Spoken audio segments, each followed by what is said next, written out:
Le monstre aux limites de l'humain. Édition Flammarion étonnant classique.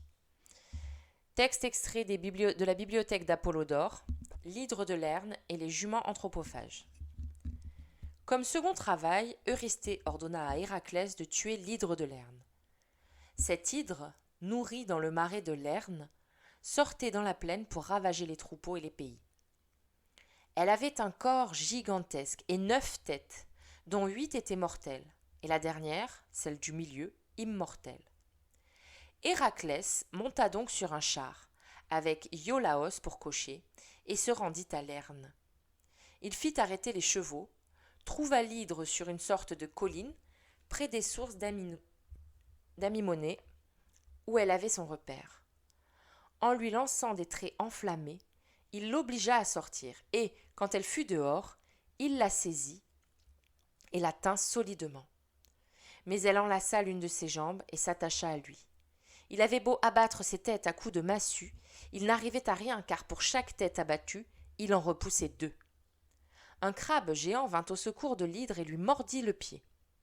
Aussi, après avoir tué le crabe, à son tour appela-t-il au secours Iolaos, qui mit le feu à une partie de la forêt voisine et avec des brandons brûla les têtes à la racine pour les empêcher de repousser.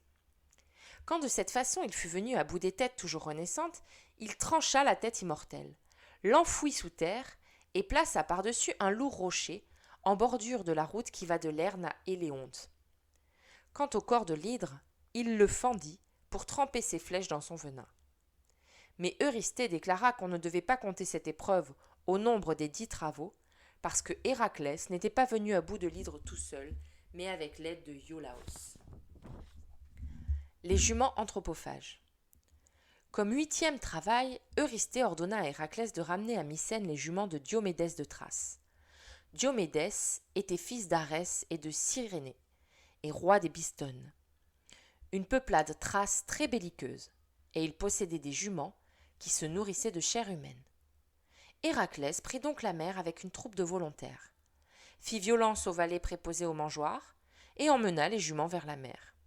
Comme les Bistones en armes venaient à la rescousse, il donna les juments à garder à Abdéros. C'était un fils d'Hermès et un locrien d'Oponte, aimé d'Héraclès. Les juments le tuèrent en le déchiquetant. Puis il combattit les Bistones, tua Diomédès et contraignit le reste à la fuite. Après avoir fondé la cité d'Abdère à côté de la tombe d'Abdéros défunt, il ramena les juments et les donna à Eurysthée. Mais Eurysthée les relâcha. Elles allèrent jusqu'au mont qu'on appelle l'Olympe et furent tuées par les fauves.